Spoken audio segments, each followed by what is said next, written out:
We are recording this for men who are not able to be here. If there's an issue that you have with me recording this, please leave now, because this recording is intentionally to support the men in this organization, some of whom are on a training call right now, and some of whom are doing other things and cannot physically be here. So I am recording it. It has now been stated out loud. I'm really excited about what we're going to do today. The first thing I want to do is I just want to have some people use the chat. So go ahead and open up your chat screen, and I'd like to know what you're hoping to learn today. One thing you're hoping to learn, one thing you hope I cover, something you're struggling with on your teams through meetings. Use the chat to kind of give me some idea of some of the topics you want me to go over. Now, I've got a full agenda. I've got all sorts of things that I'm going to bring, but this call is really for all of you as much as it's for me. And one of the things that was my intention in creating this call, along with Moreau and Estes and the other men that were integral in putting this together, one of the things that I wanted to do was create a really high-level experience Zoom call with you men, show you some of the high-level tools, and open this up to the next level. We've now all experienced doing a men's team on Zoom, and they're awesome, but they've got some real big flaws and challenges, and I'm sure you men are doing great kind of navigating through them. But some of the things we want to talk about, yes, t-shirts.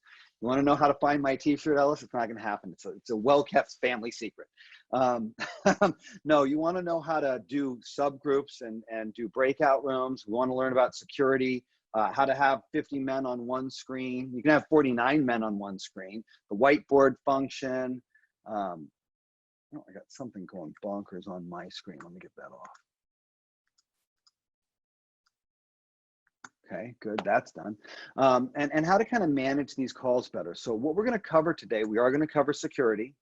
We're gonna cover breakout rooms. We're gonna cover some of the sharing capabilities, screen share, whiteboard, some of those things, and why and when to use them. We're gonna cover what is called polling. Moreau, were you able to put a poll together for us? Moreau is a rock star, by the way. He's the unsung hero of MDI these days. We wouldn't be able to do half of the technology stuff without him. So I think we've got men here. We're ready to start. My name's Dylan Stewart. I'm a part of the Atlas Tribe. I've been on an online men's team for about 10 months now. I've been a member of MDI for 18 years, if I can do the math properly. And as a part of MDI, I've been in multiple teams, multiple divisions, and multiple regions. So I have this interesting experience of having had teams that aren't geographically based, having had relationships with men all over the country, and as a part of that, being able to do these Zoom meetings has really opened up what my capabilities are. All right, we got somebody sharing their screen. This is a perfect example. We're gonna turn that screen share off. Thank you. All right, we're gonna start with that. We're gonna start with that particular piece. You ready? There are new security tools that are being added to Zoom all the time. Zoom went from 10 million daily users at their high point in December to 200 million daily users at the last count at the beginning of April. That's an unbelievable growth spurt. So as a result, there have been some issues with security. There have been some concerns. There have been some hacking issues. There's been what's called Zoom bombing. And there's some problems around that we are looking to teach you men how to get around. I don't want you to be afraid of these security issues that are being spoken about on Zoom. I believe they're being blown out of proportion because, as Moreau and I were talking, this is as secure as you allow it to be. We're going to talk about some of those tools that you can use. Also, keep in mind, the big competitors to Zoom are Google and Microsoft, who have a lot of money to throw at PR to make Zoom look bad. So don't buy the hype. The first thing we're going to talk about is you have control over things like screen sharing. At the bottom of your screen, sorry, I'm going to take one step back. There are different controls that are available for you as a host versus you as a participant. That was my phone. Let's put do not disturb on. There are different controls that are available for you as a host versus you as a participant. Now, it doesn't mean that a team leader has to be the host, but I highly recommend that on all of your teams, you have one man who is designated as the Zoom host.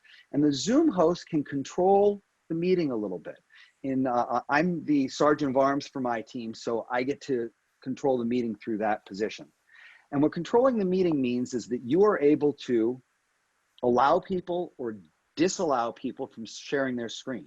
You're allowed to control who comes in. You're allowed to control the muting. You're allowed to control all sorts of these elements that we're going to be talking about. Yeah, the second can absolutely do it. Whoever you want to have do it. In order to properly host a call, you need to have the host code. That's the easiest way to do it. And every meeting or every group of meetings has a host code. And those host codes, Moreau, are those host codes available through the S1s? Yes, the regional S1 has the host codes, and I have the host codes. So yes. So the team leaders should make sure they know what the host code is for their particular team. To claim the host, you click on the participants button that you see at the bottom of your Zoom screen. Now, we're going to do a lot of talking about a lot of the things on this. Some of it's going to look a little different than it does on your screen because you're just participants. I want you to follow along. When you have the host code, you can see it a little more from that host perspective. Within the participant screen, there is usually a button that says claim host right at the bottom. And you can click that, you put in the code, I believe it's a 6-digit number, and boom, you're the host. Claiming the host gives you the privileges of running breakouts, running polls, muting and unmuting people, turning on or off the waiting room. We'll talk about that in a second, and allowing or disallowing screen share and chat. Get into all that a little more in a moment. We've turned on most of the functions from the Zoom website that you men need on a regular basis. If you're finding something not working, talk to Moreau, or you can run it through me and we'll figure out how to make sure you've got the tools that you need. We're going to start with the security button. Zoom has been updating their app regularly in the last month. I think there's been about 3 or 4 updates in the last 2 weeks. So you want to make sure of 2 things. You want to make sure that you're using the Zoom app, not running it through a website. This is different if you're on a phone or a tablet or a Surface computer, but if you're on an actual physical computer, you can go to the Zoom website. I'll find out that latest version in a second. I'll actually pull that up right now. Somebody asked what the latest version is. The latest version is 4.6.10, I believe. Could have changed since the last time I checked. So sorry, got distracted by that. So when you claim your host code, you're able to click on what's called the security tab at the bottom of your screen. And that security tab gives you a handful of options. The options are, I'm just going to go through them. You won't be able to see them, but follow along. It gives you the ability to lock the meeting. Lock the meeting means nobody else comes in. It gives you the ability to enable the waiting room. The waiting room means that anybody who comes in does not immediately join your meeting, but is added to what's called a waiting room, and you can admit them one at a time. This can be really... Were you going to show that, or I can share my screen and show that if you want? Can you show that? Let's see. Yeah, show the video. Hold on.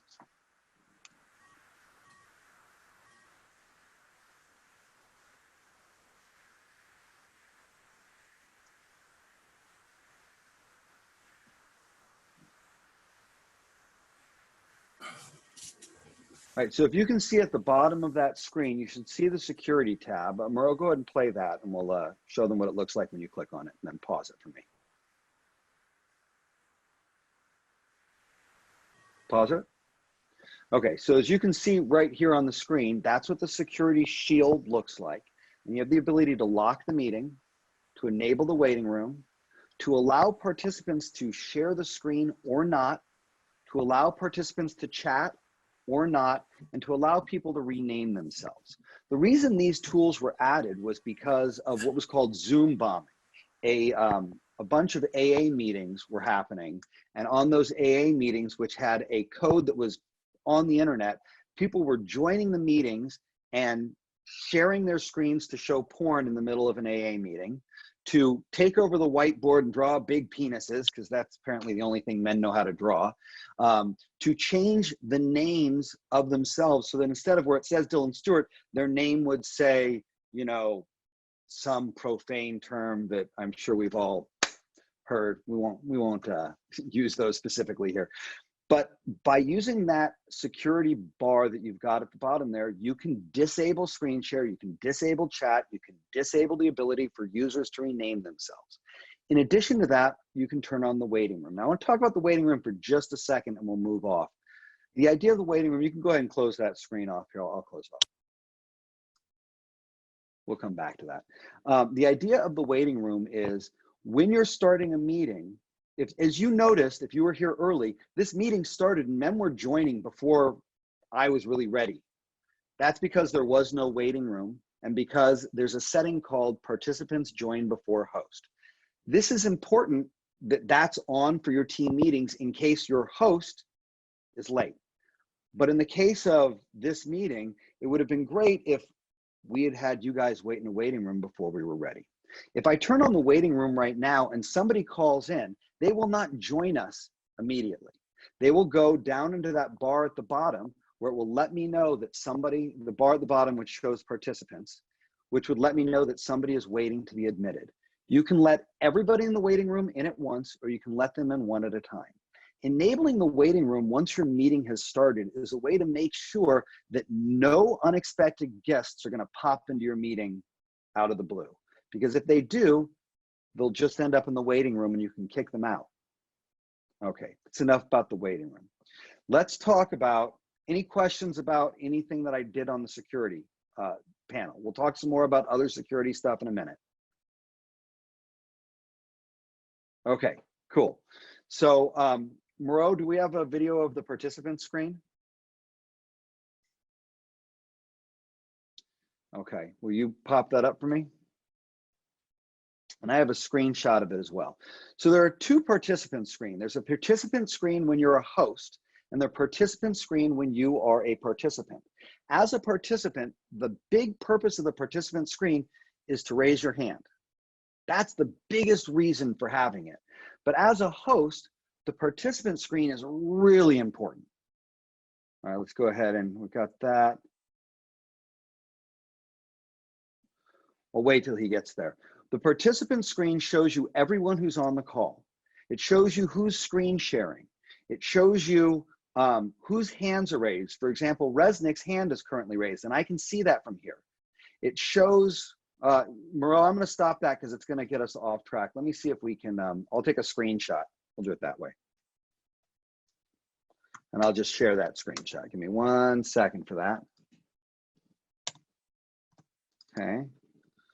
All right, so one of the things I've noticed about people that are doing Zoom is that when they're sharing their screen, they tend to share the whole computer. You don't need to do that. When you click the share screen button, it will see anything that you have open. So in this case, I'm just gonna show you a screenshot of what the participant screen looks like. So you can kind of see right there that at the bottom, I've got the mute all and unmute all buttons. I've also got a screen that shows when somebody's hand is raised, shows who's muted or unmuted, and allows me to mute or unmute anyone I want. You can see that I was highlighted on Barry Shantz here. And so had I clicked that, I could have unmuted him right from there. You can also see who's on video. The participants window is great, especially if you're using the raise hands feature. On my team, we've been exploring two things. Sometimes when we're in a meeting, we'll raise our hand to let the team leader know that we are wanting to say something. We will physically raise our actual hand. But if you're in the middle of taking care of men, it's really hard to keep your hand up and just keep holding it there and waiting for the opportunity, which is where going into the participant screen and raising your hand there is the most effective way to let the host know that you have something to bring. And the host can see your hand up and the hands get raised in the order that the participants click on them. So right now, I've only got Resnick, but if anybody else, go ahead, somebody else go ahead and raise their hand, click on the participants button and raise your hand, and I'll tell you exactly what order. So Dwight Bear was second, Bernsey was third, Dubois was fourth, Moreau was fifth, Goodman was sixth, Johnston was seventh, Trader was eighth, right off the bat, I know exactly the order in which you raise them, and I can then go one by one through those questions, or I can lower your hands for you, which is all about what you can do as the host of the call. Okay, now, Resnick, did you have an actual question, or were you raising your hand as an example? Go ahead and unmute yourself and let me know. Yeah, I do have an actual question. Shoot. Is there a way that you can have a list of pre-approved participants, like a list of our teammates who automatically can go in without a waiting room, and then anybody else who's not on that list goes in the Nope. waiting room? No, waiting room is either on or off. Okay.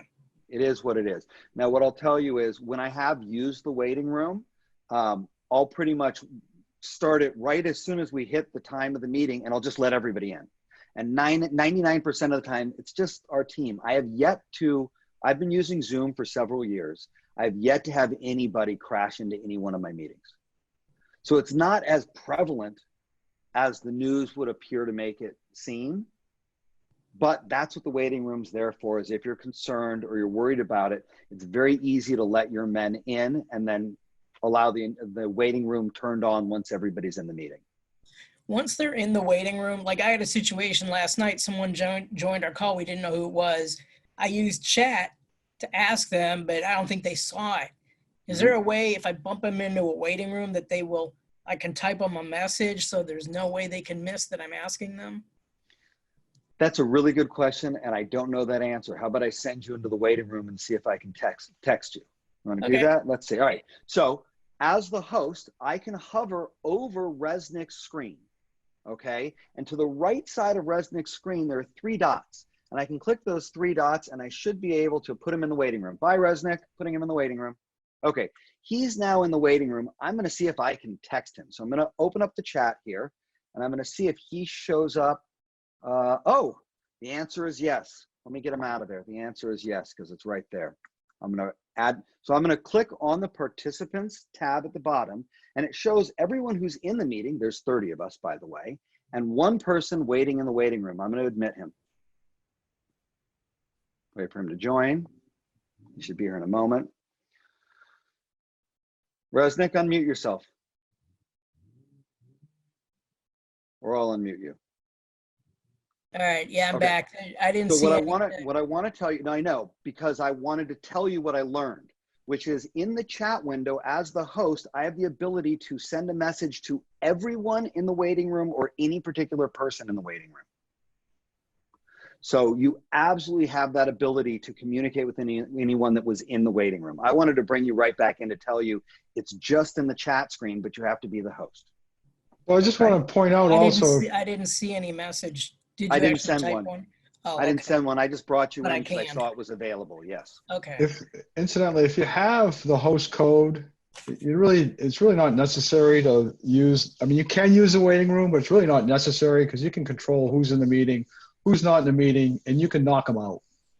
Yep, So that's it's really true too. Well, I didn't want to knock someone out without knowing who they were. Well, I thought it might have been a man on our team, actually. I had a situation on my team where a man was being extremely disrespectful in the middle of the meeting, and we put him in the waiting room for 5 minutes. It was like a timeout. We were like, listen, calm down. We're coming back to you. So yeah, you don't have to use the waiting room, but it is one of the tools that's available. We're going to keep moving forward. I want to talk a little bit. So we talked about the participant screen and the ability that you have from the participant screen to mute, to unmute, to turn somebody's video on or off. You can also hover over any of the windows that you see on the Zoom screen in order to remove somebody or to mute or unmute them from there. Okay, I could come right in and I could go to Moreau and I could just stop his video, and boom, he's got nothing he can do about it. I can just turn him right off or turn him back on. I leave you, where'd you go? Oh, I got it. You got to come back. He's got to come back. I turned him off. That was mean of me. Let me put him back on. Okay, so as the host, you have the ability to do that. Use that power wisely. Don't mess with your men like I messed with Moreau. I was just having fun with him. There he is. Sorry, was just having fun with you. All right, we're going to move on. I want to talk about breakout rooms because breakout rooms are the unsung hero of Zoom, and I've been loving it. I had a man on my team who was very resistant to breakout rooms, and he was like, I don't want to be on a team meeting where I don't get to hear everything that all of my teammates are saying. But those of us who have been at in-person meetings know that sometimes you have a breakout circle, and it's important. So what I'm going to do as an example is, how many of you have actually experienced the breakout room on Zoom? If you raise your hand if you've experienced it. All right, so a handful of us. So we're going to do a breakout room in a moment. I'm going to walk you through the process of doing it. When you're the host, on the bottom of your screen, and Moreau, this is where we're going to use that video. I think we've got that in there. Go ahead and pull that up for me. Yeah, Resnick, the chat roll does clear when you're put into the waiting room. I can send it to you if you need to. You ready for me, Moreau? Go ahead and share it when you're ready. So what we're going to do is we're going to show you what it looks like when you're creating a breakout room.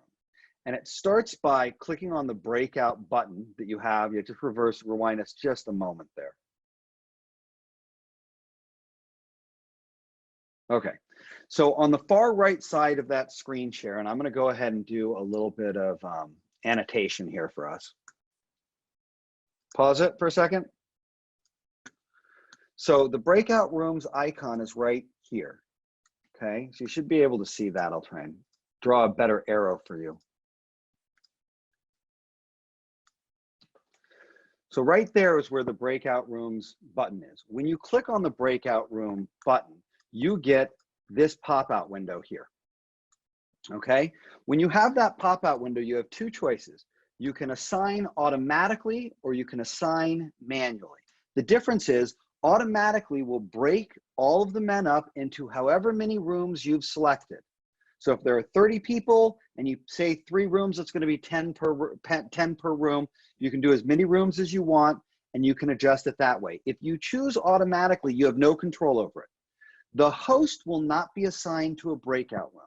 The host stands outside the breakout rooms and can join any one that he wants or visit between breakout rooms. So if you were doing a ritual or an exercise where you wanted to create breakout rooms and you started off by saying, all right, man, we're going to go into these rooms and we're going to talk about your father. You're going to tell a story about your father. Everybody's got 2 minutes to talk.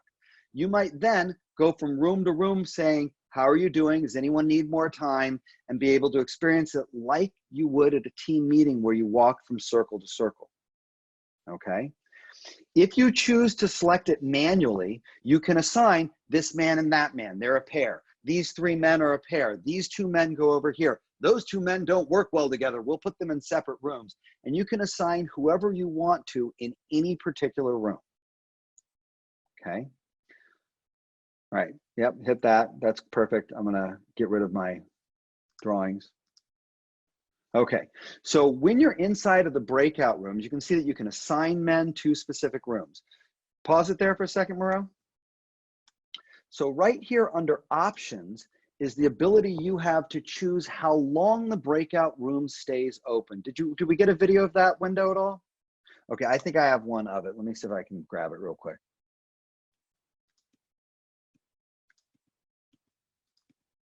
Here it is. I got it.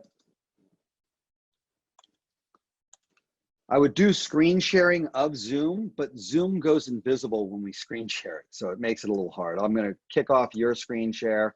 I'm going to open up mine here. Okay, so I know it's not a great screenshot, but you can see here, this is the options button. This is the options button that you have when you're inside of the breakout rooms. And it gives you the option of how much time that breakout room is going to stay open for. It allows you to be notified when the time is up. If it doesn't notify you, it's just going to end randomly, and it's really helpful as the host to know when it's closing. There's a countdown after closing the breakout room. This can give men a few moments to finish what they're doing. Okay? You can set the countdown for as long as you want. I don't think the countdown needs to be held for much more than 30 seconds. That means, gentlemen, the breakout room is closing in 30 seconds, finish what you're doing, okay? When that happens, all of the men will come back into the main room. Couple of notes about that. If men are calling in by phone for audio and using video on a separate device, be careful because Zoom doesn't know they're the same person. And you could end up with somebody's face in one room and their audio in another room. So if that's the case, as the host, make sure you manually put that together. It happened on my team meeting the other night, okay? Be aware that as the host, you can move men after the rooms have been started, or join any of the rooms you want and close the rooms early if need be. Men can still chat with everybody. So you as the host can send a chat to everybody that's in the separate rooms. How you men doing? Do you have any questions? Or anyone in the room can send a chat to you or the entire meeting. So breakout rooms can be really valuable because of that ability to kind of be on your own from home. We're gonna do it right now. We've got about 30 people. I'm gonna do my best to pair people with their phones. If you end up in the wrong room from your phone, leave that breakout room and I'll try and put you back, okay?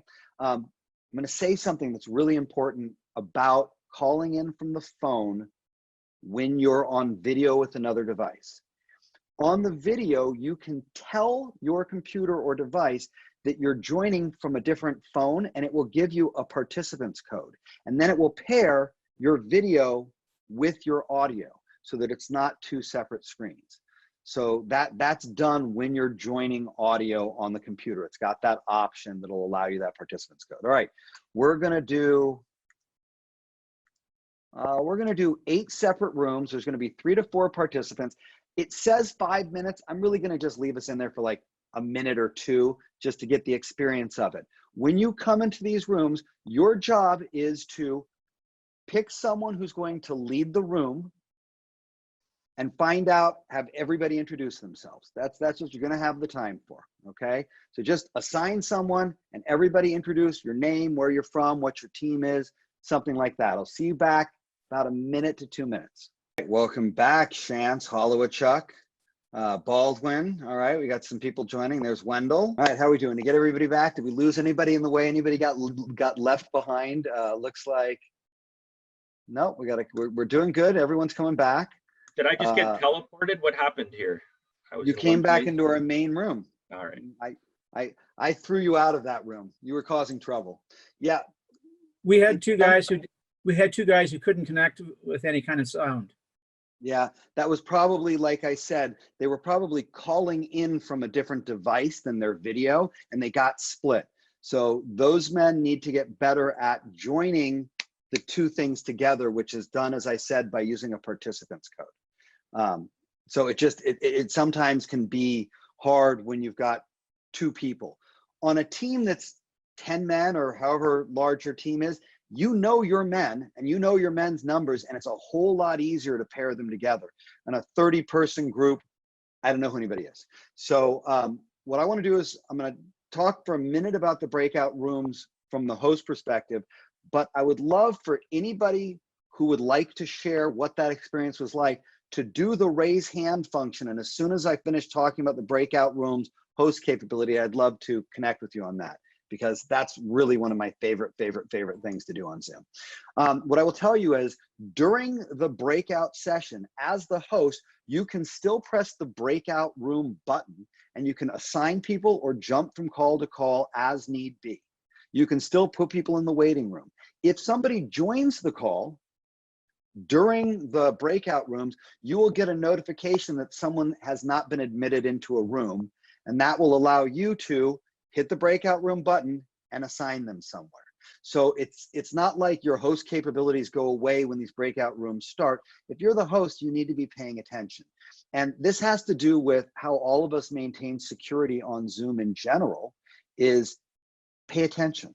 Pay attention to who's on your call and who's not supposed to be there. Use the waiting room if you feel the need to do that, to find out why somebody's there or to get some more information. If you're using breakout rooms, pay attention. Pay attention to who goes where and whether audio and video get split.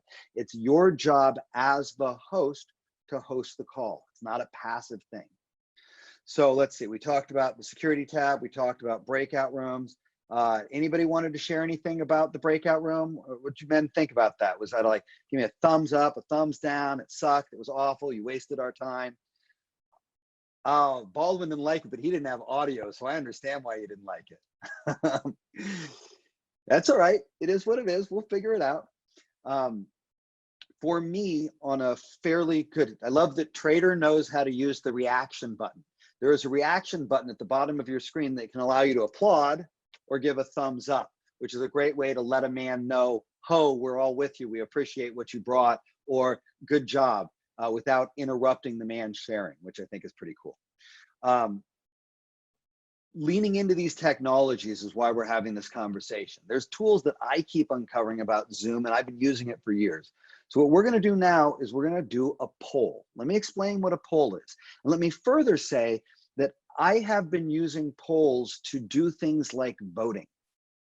I am the secretary of the board of directors. It does not count as an official vote, but I have used polling to take a straw poll of the board of directors when we're looking towards approving a policy or a motion. We want to see, all right, where are we at? Are we in agreement, or we need to have more conversation? I can send out a poll. All the men can see it on their screens, and they can click on buttons to say, yes, no, we need more conversation. So we've created a couple of polls for us, and we are going to, I have a video of the back end if you want. let's wait on that. Let's find out if it's necessary, but I love that we have it. So what I'm going to do is there is a button at the bottom of the host screen that says polling. You have to create the polls in advance. It's easier. You can do it on the fly, but it's way easier in advance.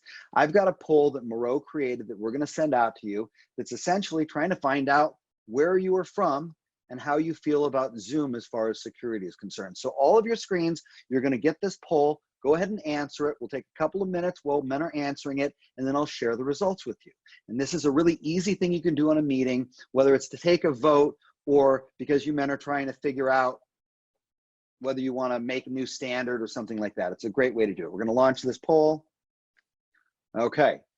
So y'all should have the poll, and I can see who's voted. I can see, it's not a private poll, by the way. I can see who has clicked on things and where men are at. Right at the moment, we've had 5 men that are viewing the questions, 7 men, okay. We've got some men that are answering. We've got some men.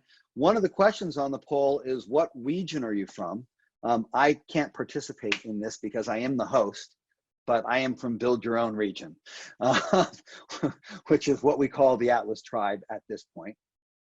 All right. All right. I'll give another moment or two. Okay. All right. I'm going to go ahead and end it. Less than a minute. Less than a minute is how long this poll has been up for you men.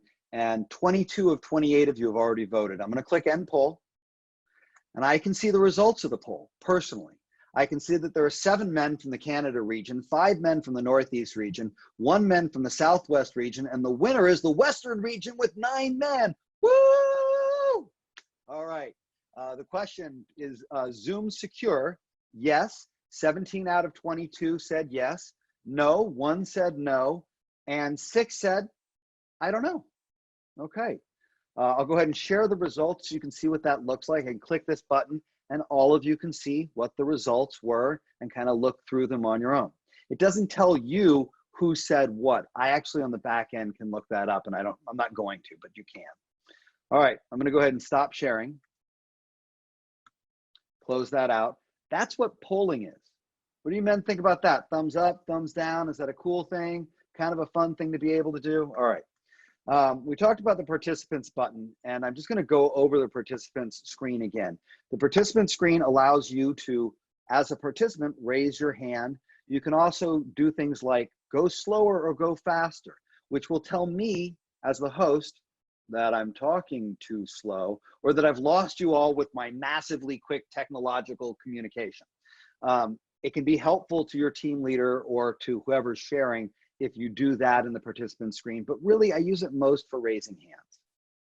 As the host on the participant screen, I can use it for blocking someone out, removing someone, unmuting someone, muting someone, turning on video, turning off video, etc.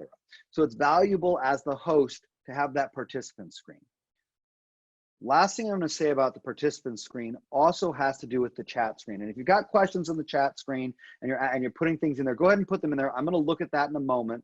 Or Moreau, if you want to look through that and see if anything didn't get covered by what we're talking about, that'd be great. There is a way to have your chat pinned to the side of your meeting. And if you click the chat, normally it usually just shows up as a floating window, which gets in the way of everything. But in the upper left corner, there's a little arrow, and clicking that will allow you to pin it to the side of your video screen.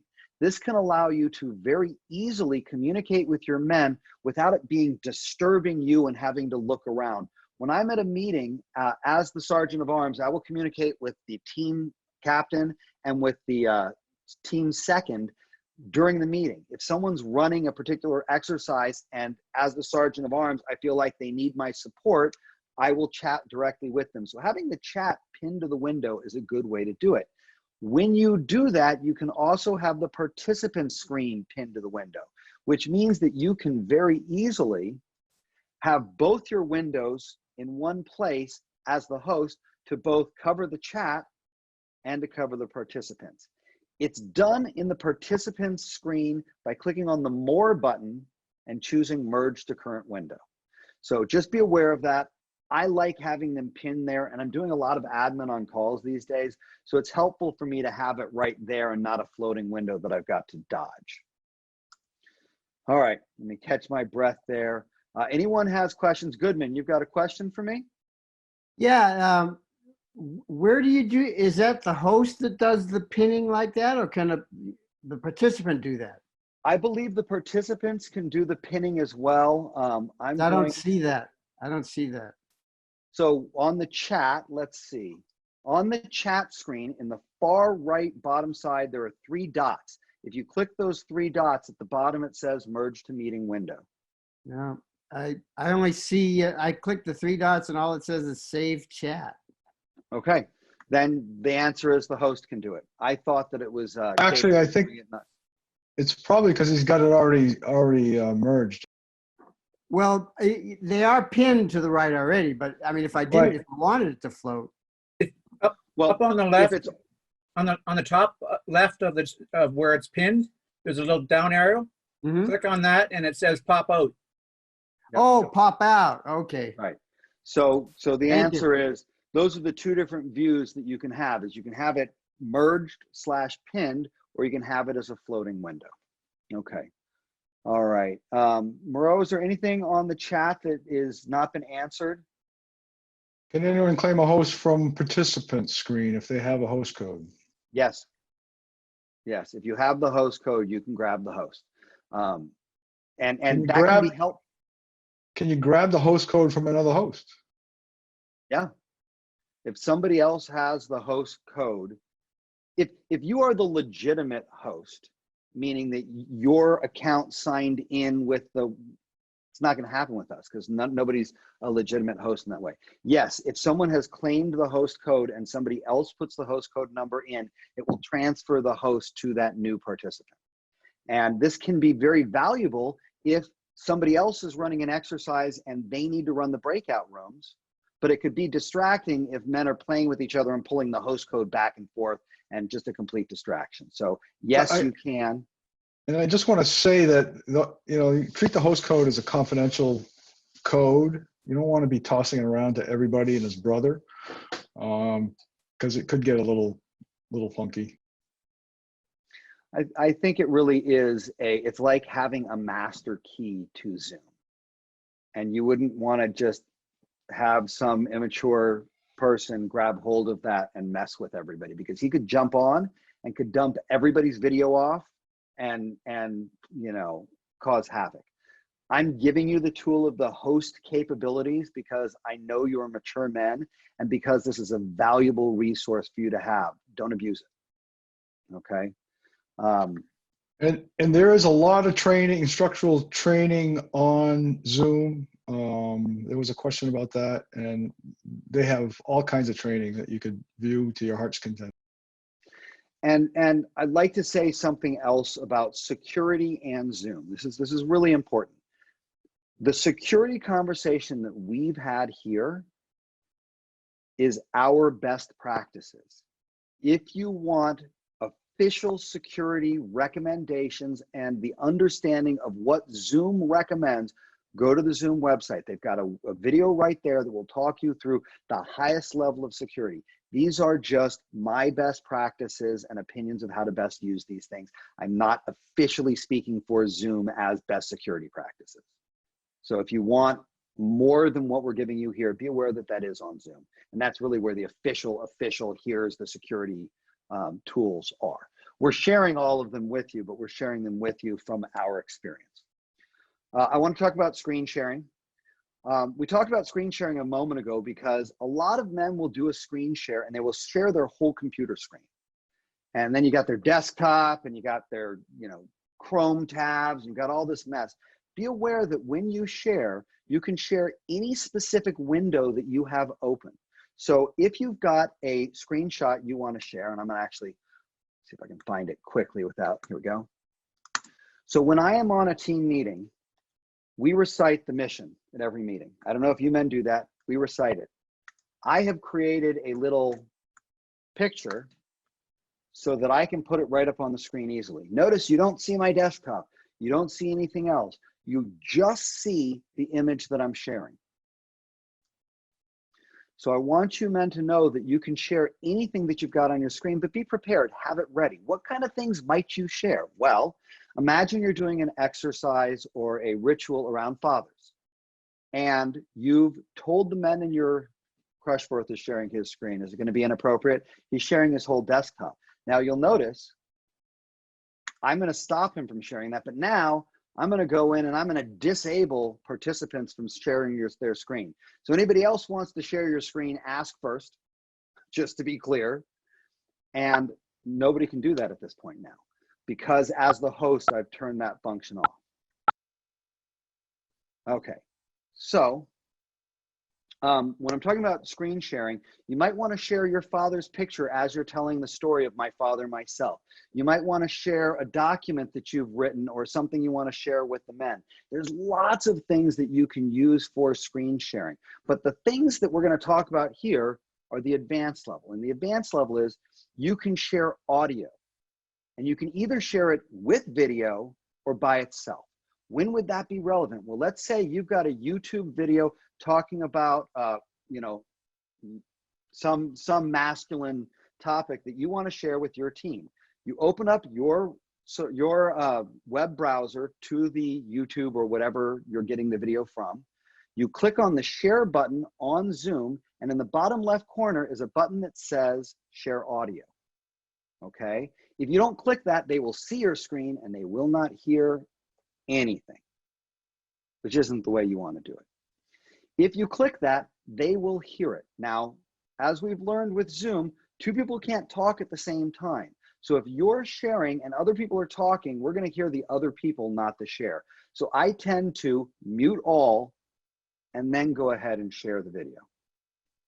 In addition to being able to share the video, you could just share audio.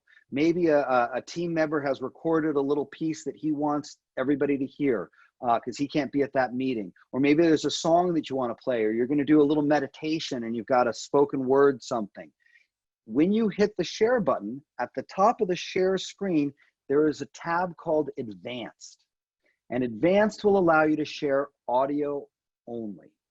If you do that, open up your iTunes or your media player, whatever the audio is in, and you can play it, and everybody's video will stay like it is now.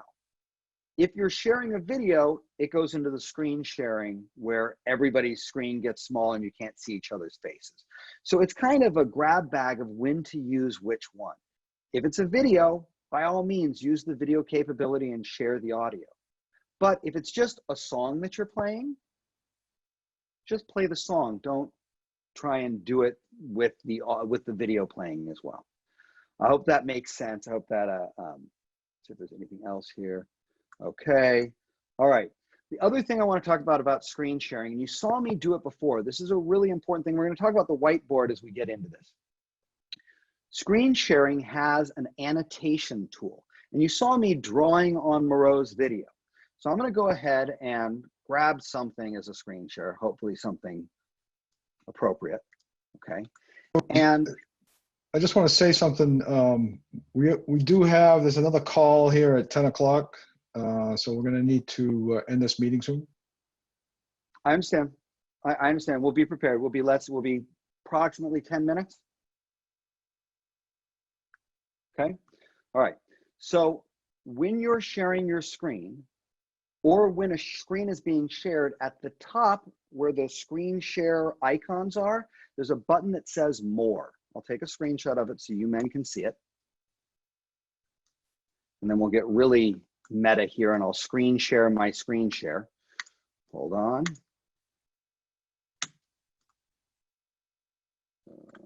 There it is. Okay, hang tight. Oh, where'd it go? Hold on. Okay. Okay, so what you should see is a small picture of what the top of a screen share looks like. You can see that I've got the mute button and the video button and security buttons. They all move when you're doing the screen share. In addition to that, you have this button that says more, okay? See that more button right there? Clicking on that will allow you to turn on annotation. Annotation will allow you to draw on the image that is being shared. Why is this relevant? Well, you men may be planning something together, and everybody may get on there and draw and connect and kind of talk about what it is that you're building together. So I'm going to show you that, but I'm going to show it from the whiteboard.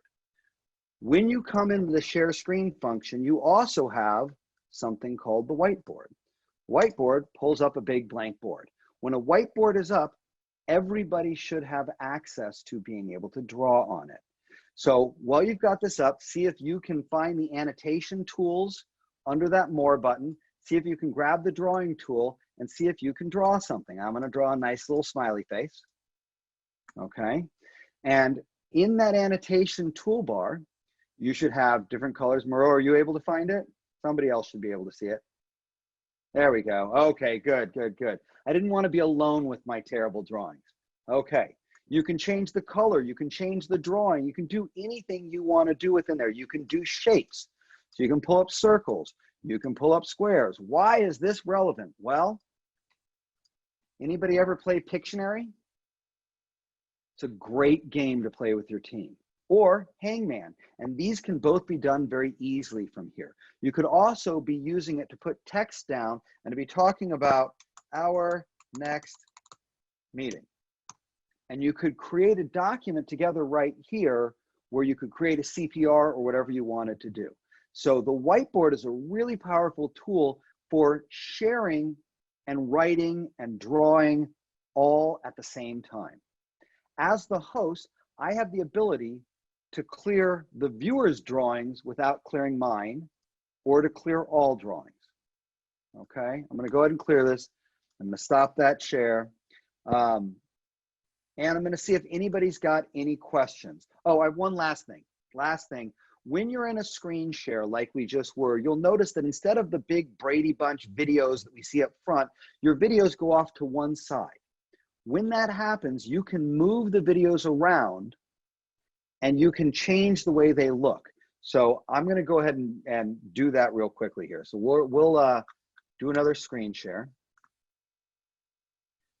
I'll just share that for a moment. I'm only doing the screen share so that I can grab this image. Okay, give me a second. I'll pull that image up. Okay. Stop share.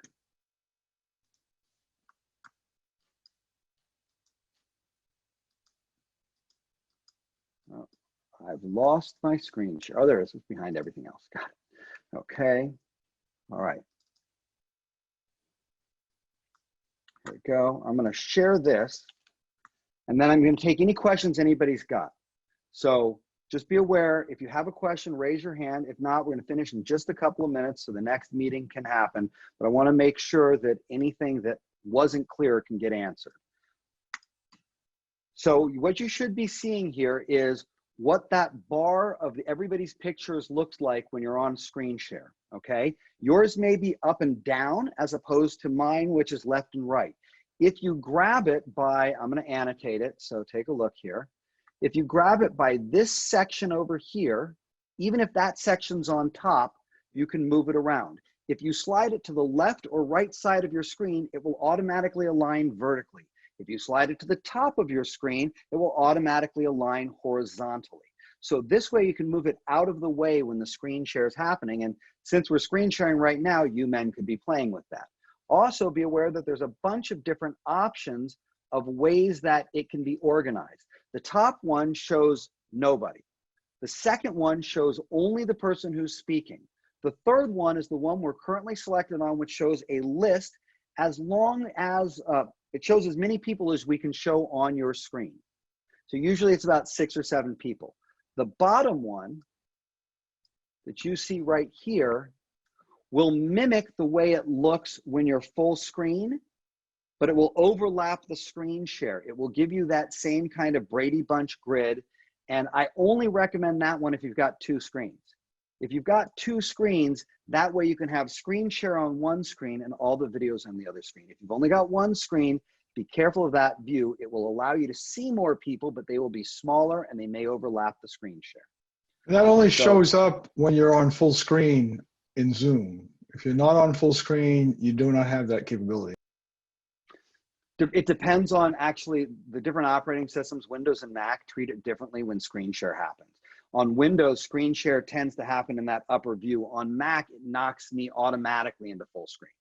So be aware, you're right. You can change between full screen and that view if you want to. I prefer the view where the people are at the top, but I like being able to move those videos around. Dwight Bear, you got a question for me? You're muted. My question had to do with if you're sharing just your audio and you want to put some kind of a picture on the screen that everybody sees. Can you do that? No, if you're gonna do that, don't share just audio. Share the picture and then play the audio. But what if I want to play the audio from my computer and show the video of another participant at the same time? There is an option to do that under the share screen window where multiple participants can share at the same time. And if that's happening, you're sharing audio, he's sharing the image, and he doesn't click the share computer audio checkbox when he shares. I haven't done it. I haven't played a lot with dual sharing, but that's how you would technically do it. Now, what I would tell you is it's a whole lot easier if he just sends you that picture. And then you are managing both in one place, because when you start to get into dual shares, it can cause problems. Hope that helps. I also want to share with you my favorite power tip for Zoom that nobody knows about, and the people who know about it don't use.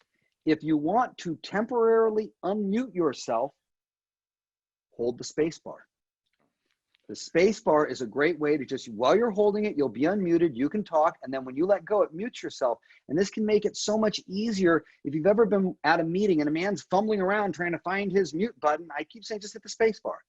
The one exception is if you're in the middle of the chat screen and your cursor is in a chat, the space bar will just be a space bar. So be aware that that's the caveat, is that when you're not in a chat, using the space bar will mute and unmute you. And I can see some of you playing with that right now. It's way easier to do that than fumble for the mute button. That's the time that I've got.